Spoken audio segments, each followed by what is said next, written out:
किशनगंज में जब से ओवैसी साहब का यहाँ विधायक जीता है तो पूरा दंगा का रूप ले लिया है पूरा शहर में।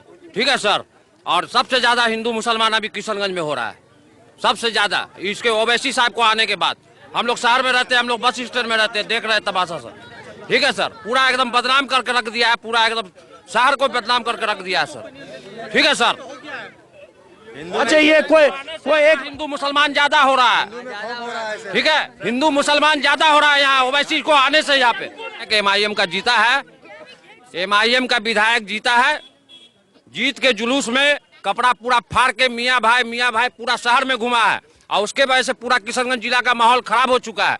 ठीक है, हिंदू मुस्लिम कभी भी हो सकता है यहाँ पे, जिस तरह का गंदा हरकत किया है लोग।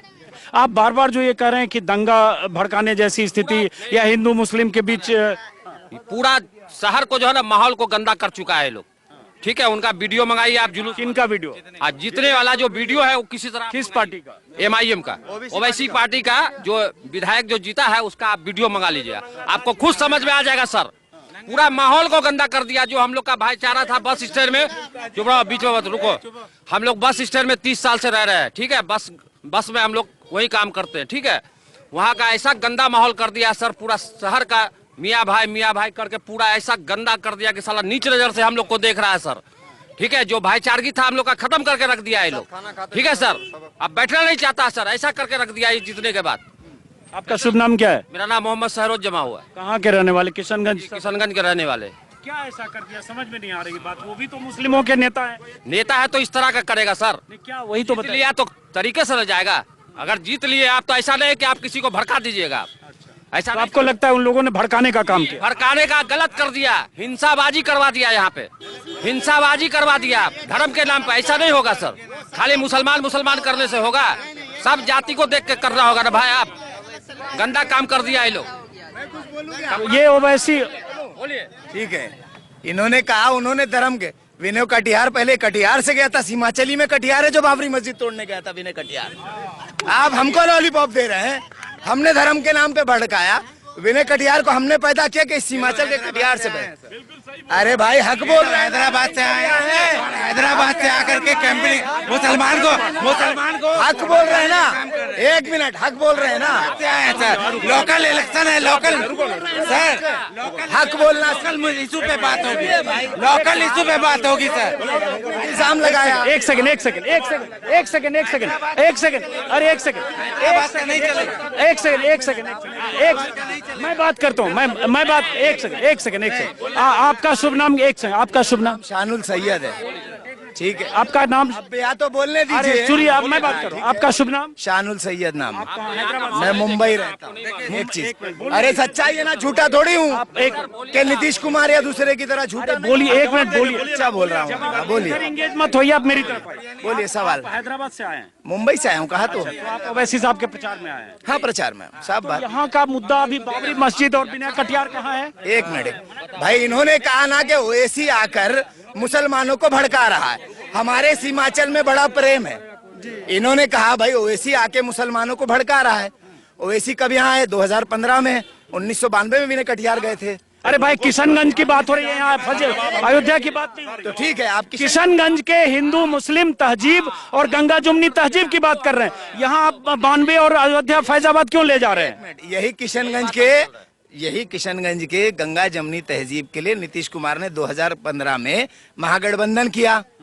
नीतीश कुमार छोड़ के बीजेपी में भागे। सही बात है। ठीक है, तब गंगा जमुनी कहाँ गई? तो भागने के लिए ये जिम्मेदार हैं? नीतीश कुमार अगर बीजेपी में चले गए तो ये जो यहाँ आवाम है ये जिम्मेदार है। वो नीतीश कुमार ने अपना पॉलिटिकल फैसला किया। एक मिनट सुन लीजिए, पहले सुन लीजिए। वो नीतीश कुमार का पॉलिटिकल फैसला अवसरवादिता थी, उसके लिए ये जिम्मेदार नहीं है। किशनगंज में चुनाव में बाबरी मस्जिद और 92 फैजाबाद क्यों मुद्दा होना चाहिए? एक मिनट सुन लीजिए पहले मेरा सवाल, उसके बाद जवाब दीजिए।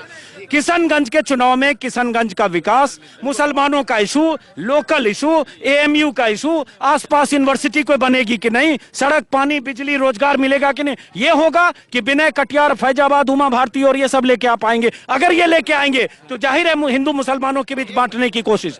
तो जब किशनगंज के विकास की बात होगी तो एक स्टेज से तो नहीं होगी ना, खाली हर पॉलिटिकल पार्टी को मुद्दा यही लेना पड़ेगा ना। तो आप इसी मुद्दे पर नहीं, हमने हैदराबाद का डेवलपमेंट मॉडल भी इस किशनगंज को बताया। हमने हैदराबाद का डेवलपमेंट मॉडल, हम यहाँ क्यों आए, क्योंकि हमने हैदराबाद में स्कूल्स बनाए, कॉलेजेस बनाए और यहाँ की आवाम ने हमको बुलाया। हम डायरेक्ट पार्टी लॉन्च नहीं किए।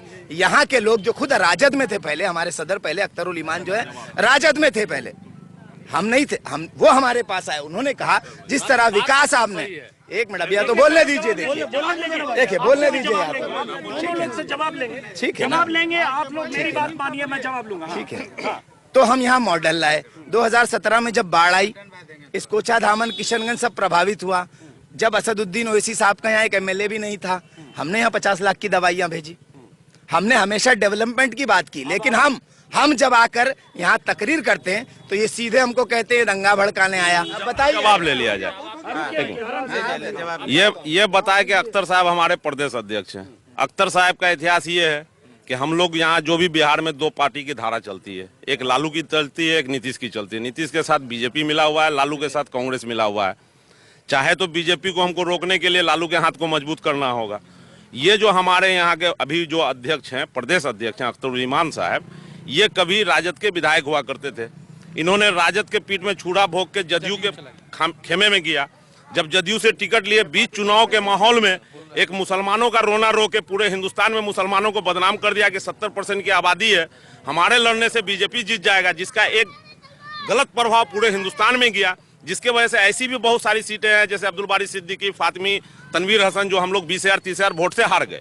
ये हराने का काम इनके द्वारा हुआ, अख्तरुल ईमान के द्वारा हुआ, हमारे द्वारा कभी ऐसा नहीं हुआ। अब हम लोगों के पास जो यहाँ किशनगंज के मुसलमान हो या बिहार के मुसलमान हो, इनके पास 2 धारा है। एक धारा तेजस्वी है, एक धारा नीतीश है।